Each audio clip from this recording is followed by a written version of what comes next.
नमस्कार दोस्तों। कल जी सिनेमेलो के यूट्यूब चैनल पे कार्तिकेय 2 का थिएटर का ट्रेलर रिलीज़ हुआ। वैसे तो मैं वेट कर रहा था कि ये लोग हिंदी में भी ट्रेलर रिलीज़ करेंगे, लेकिन मैंने वेट किया नहीं हुआ। फिर आज सुबह भी मैंने देखा, लेकिन नहीं रिलीज़ किया उन्होंने हिंदी में। खैर कोई बात नहीं, उन्होंने तेलुगु लैंग्वेज में कल ही रिलीज़ कर दिया था। और ये ट्रेलर को देखने के बाद एक ही वर्ड मेरे दिमाग में आया, वो था दोस्तों गूज बम्स। क्या कमाल का ट्रेलर काटा है, मज़ा ही आ गया। मतलब दोस्तों, अगर आप वो ट्रेलर ओपन करके देखोगे, वैसे तो ट्रेलर तेलुगु लैंग्वेज में है, लैंग्वेज आपको अगर समझ में नहीं आती तो ठीक है, लेकिन अगर आप विजुअली वो ट्रेलर को देखोगे तो भी ये ट्रेलर बहुत ही मज़ेदार है। मतलब स्टार्टिंग में एक सीन आता है जहाँ पे द्वारिका नगरी दिखाई गई है और समुद्र की लपटें उसको डुबा रही है। वो सीन देखने में इतना अच्छा लग रहा है, इतना आंखों को सुकून दे रहा है कि जो हमारी हिस्ट्री है उसको इतनी अच्छे तरीके से दिखाया गया है। इसके साथ और भी जो विजुअल्स दिखाए गए हैं, मतलब कि 1 मिनट के बाद जो बीजीएम बजता है पूरे ट्रेलर में, वो हमें इतना एक्साइट कर रहा है कि यार हम भी देखें कि भाई क्या हो रहा है, क्या ये लोग रिसर्च कर रहे हैं, कृष्णा की शोध में ये लोग कहाँ तक जा रहे हैं। जो बर्फ़ का पहाड़ दिखाया गया है वो भी इतना विजुअली दिखने में अच्छा लगता है। लास्ट के सीन में भी एक द्वारिका नगरी जहाँ पे कृष्ण भगवान की मूर्ति ऐसी लग रही है और पानी की लपटें आ रही है, वो भी सीन इतना देखने में अच्छा लग रहा है। मतलब सुपर्ब, मज़ा ही आ गया। इसको बोलते हैं ट्रेलर की एडिटिंग करना। मैं तो धन्यवाद देता हूँ चंदू मुंडेती जी का, जो इतना अच्छा कॉन्सेप्ट लेकर वो इस फिल्म के माध्यम से आए हैं और हमारे जो हिंदू संस्कृति को इतने गौरव से वो लोग दिखा रहे हैं। मतलब जो लोग मानते हैं कि भाई ये तो एक माइथोलॉजी है, मतलब लोगों ने ऐसी कहानी बना दी है, ऐसा रियल में थोड़ी था, ऐसी कोई द्वारिका नगरी थी ही नहीं जो समुद्र में डूब गई थी। दोस्तों, जो बाहर के जो साइंटिस्ट होते हैं, इंडिया के जो साइंटिस्ट होते हैं, जो लिटरेचर होते हैं, उन्होंने काफ़ी सालों तक रिसर्च भी की है। द्वारिका नगरी जो समुद्र में डूबी थी, वहाँ पे जाके उनको अवशेष भी मिले हैं द्वारिका नगरी के। हाँ, उन्होंने ये लिख के भी दिया है कि ऐसी कोई नगरी थी बहुत सालों पहले जो समुद्र में डूब गई थी और एक नई नगरी का निर्माण हुआ था। लेकिन कुछ लोग अभी भी ऐसा है कि ये लोग मानने को तैयार नहीं है कि नहीं भाई ऐसी कोई नगरी थी नहीं, ये तो लोगों ने कहानी बनाई ली थी, ऐसे कोई कृष्णा यहाँ पे आके बसे ही नहीं थे। ये लोगों ने बहुत सारी मनगढ़ंत कहानी बना दी थी हमारे भारतवासियों को एक भटकाने के लिए, उनको अलग इतिहास बताने के लिए। लेकिन दोस्तों, जो सही बात है वो सही बात है। आप कितना भी हिस्ट्री को दबा के रखो, वो कहीं ना कहीं निकल के आ ही जाती है। आप कहीं से भी, मतलब विदेश में भी आप देखिए कि कहीं पे ज़मीन पे अगर खोद काम भी करते हैं ये लोग या फिर खुदाई भी करते हैं, तो हमारी हिंदी संस्कृति की जो मूर्तियाँ निकल के आती है, बौद्ध की मूर्तियाँ निकल के आती है, वो कैसे निकल जाती है? क्योंकि ये फैक्ट की बात है कि बहुत साल पहले हिंदी संस्कृति वो जगह जगह पे विस्तरण कर रही हुई थी। हर जगह पे हिंदू संस्कृति का वास हुआ करता था।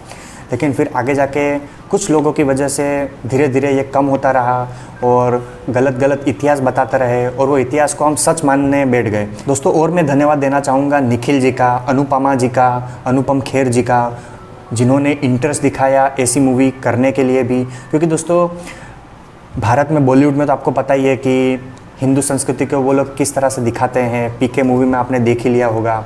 अभी बॉयकॉट तो चल ही रहा है लाल सिंह चड्ढा का।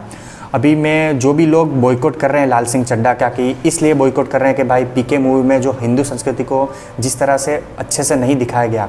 आप बॉयकॉट करें, आपकी मर्ज़ी, आपका जो ओपिनियन है, लेकिन इस मूवी को ज़्यादा से ज़्यादा सपोर्ट कीजिए, क्योंकि इतना गौरव से हमारी हिंदी संस्कृति को दिखाया जा रहा है। और एक वर्ड आता है हिस्ट्री वर्सेस माइथोलॉजी, मतलब वो फैक्ट के साथ साबित करने वाला है कि जो हमारी हिस्ट्री थी, जो हमारा इतिहास था, वो सच में था, ऐसी कोई माइथोलॉजी और मनगढ़ंत कहानी नहीं थी। तो दोस्तों, मैं जो भी लोग कार्तिकेय 2 के बारे में नहीं जानते हैं, वो इस ट्रेलर को देखिए, आपको खुद गूज बम्स आ जाएंगे। मैं पूरे ट्रेलर में मेरे गूज बम्स ही थे। पहला ही जो सीन आ गया उसको देख के मेरी आंखें फटे की फटे रह गई। मतलब क्या यार, मज़ा ही आ गया। वो जो सीन था, कमाल का सीन था, सुपर्ब। मेरा तो बहुत ही वेट रहेगा 13 अगस्त के लिए। पहले तो ये 12 अगस्त को रिलीज़ होने वाली थी, लेकिन जो 11 अगस्त को लाल सिंह चड्ढा और रक्षाबंधन रिलीज़ होने वाली है, तो कहीं ना कहीं इस मूवी की जो पॉपुलैरिटी है वो इतनी ज़्यादा नहीं है, इसलिए उन्होंने मेकर्स ने 1 दिन का गैप लिया और 13 तारीख को इस मूवी को रिलीज़ करने का सोचा। दोस्तों, इस पे जिम्मेदारी आती है डिस्ट्रीब्यूटर की कि वो लोग किस तरह से इस मूवी को डिस्ट्रीब्यूट करते हैं। आपको हिम्मत करके डिस्ट्रीब्यूट करना ही चाहिए। आपने पिछले पास्ट में एग्जाम्पल देखे ही होंगे द कश्मीर फाइल्स के, जिसको बहुत ही कम स्क्रीन मिली थी, कोई जानता तक नहीं था। लोग बोल रहे थे अरे भाई क्या देखने जाना, लेकिन जब लोगों ने पॉजिटिव एटीट्यूड दिखाया, लोग फिल्में देखने गए, लोगों की मांग बढ़ी, बड़ी बड़ी फिल्में उतर गई और बोला भाई कश्मीर फाइल्स निकाल दो। बच्चन पांडे का क्या हाल हुआ था आप देख सकते हैं, पूरी फिल्म उतर गई थी।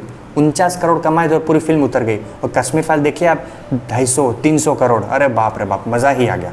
तो जो भी लोग नहीं जानते कार्तिकेय 2 के बारे में, आप सपोर्ट कीजिए। यूट्यूब पे भी इसका फर्स्ट पार्ट अवेलेबल है हिंदी में, तो आप ये यूट्यूब पे भी फर्स्ट पार्ट देख सकते हैं, उसके बाद आप ये सेकंड पार्ट अगर आपके नज़दीकी सिनेमा घरों में आती है तो आप ये फिल्म ज़रूर देखने जाइए, अपना सपोर्ट ज़रूर बताइए, क्योंकि आप जब तक अपना सपोर्ट बताओगे इनको लगेगा कि हाँ यार हम हिंदी में भी अपना जो फिल्म है वो कॉन्फिडेंसली रिलीज़ कर सकते हैं।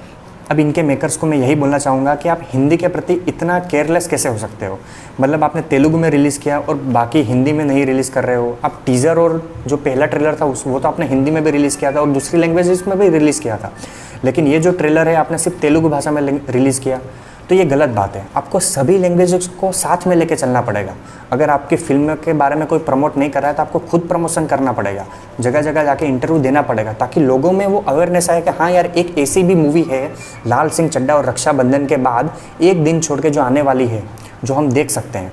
तो दोस्तों लोगों के बारे में इतना नहीं पता चलता, तो मैं अपने वीडियो के ज़रिए तो बताऊँगा ही, और जो मेरे व्यूअर्स हैं वो भी लोग कहीं ना कहीं बताएंगे ही, लेकिन आप अपने माध्यम से भी बताइए। अगर आप प्रमोशन नहीं चाहते तो आप जगह जगह जो यूट्यूबर्स होते हैं उनके साथ रिव्यू कीजिए, उनके साथ इंटरव्यू करिए। लोग आपकी फ़िल्म के बारे में जब तक जानेंगे नहीं तब तक देखने कैसे जाएंगे। और मैं तो सच बोलता हूँ, आपको ज़्यादा से ज़्यादा प्रमोशन करना चाहिए। हिंदी भाषा में अगर आपको रिलीज़ करना है तो ज़्यादा से ज़्यादा प्रमोशन करना ही पड़ेगा, ये फैक्ट है। तो मैं तो बहुत ज़्यादा इंतज़ार रहेगा 13 अगस्त को कार्तिकेय 2 के लिए, क्योंकि जिस तरह से ट्रेलर काटा गया है मैं तो बहुत ही ज़्यादा एक्साइटेड हूँ। इवन जो BGM भी है वो भी कमाल का है। तो अगर मेरे यहाँ पे लगती है तो मैं ज़रूर 100% ये मूवी देखने के लिए जाऊँगा। बाकी आप लोगों की क्या राय है दोस्तों? अगर आपके यहाँ पे ये मूवी लगती है तो आप कार्तिकेय 2 देखने जाएंगे कि नहीं, ये कमेंट में ज़रूर बताएगा। तब तक के लिए बाय बाय।